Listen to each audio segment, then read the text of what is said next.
Yeah, Travis, Nick Rolovich's firing has been one of the most unique situations in sports, period. No coach has ever been fired for refusing a vaccine before. Maybe we'll see it again, but in any case, it's the first. It's also unique as most firings in sports are relatively swift. Normally, there's mumblings for max a few weeks and then a coach is gone. This drug on and on and on. Today, I take you through the timeline of a saga that started nearly 3 months ago to the day.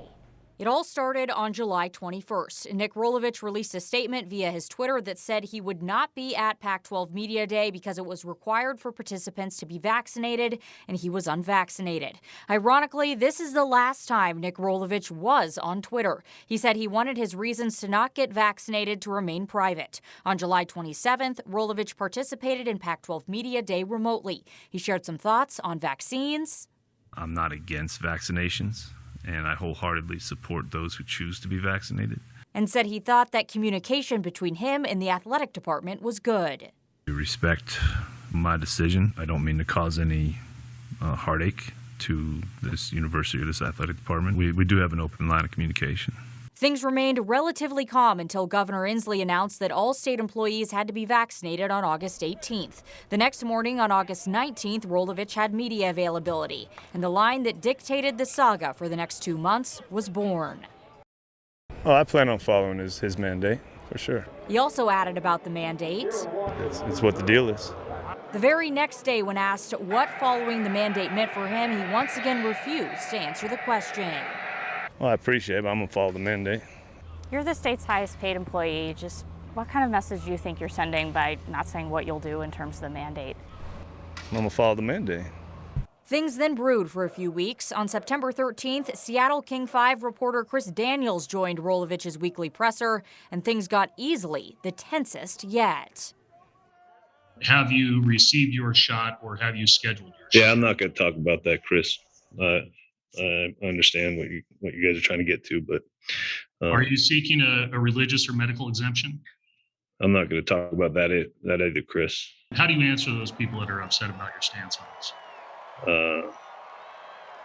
I'm sorry. On September 21st, Twitter user Kuga Sutra tweeted that a source had told him that Rolovich had begun the vaccination process. Rolovich's mom denied that on Twitter, then deleted all of her tweets. On September 22nd, the media asked Rolovich about the latest dust-up. I haven't been on Twitter. I heard there was something going on, but, we are where we're at with the mandate and moving forward with it. He also added that he didn't think he'd ever comment publicly on his vaccine status. Why have you just decided you don't want to touch that subject matter? Because I think I'm here to coach football and deal with football issues in the majority of my stuff, and there's part of me that feels that some things should be private still. The morning of October 9th was really when everything started coming to a head.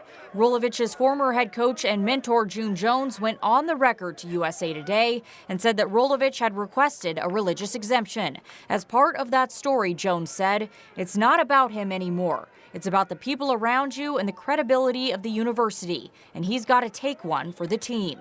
After the Cougs game against Oregon State, Rolovich confirmed that he had applied for a religious exemption and said that he felt betrayed by his former head coach.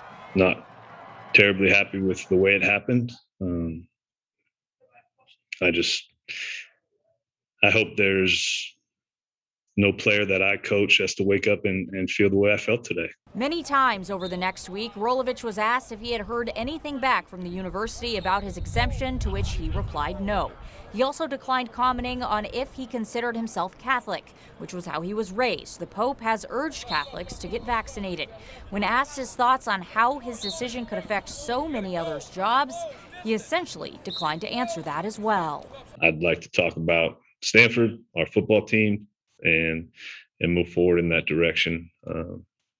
But I understand you feeling like that's the part of your job you need to do right now. After this previous Saturday's game, Rolovich said that he still didn't know his fate as WSU head coach. In his final media interaction ever as a WSU employee, I asked Rolovich if it came down to getting the vaccine or losing his job, what would he do?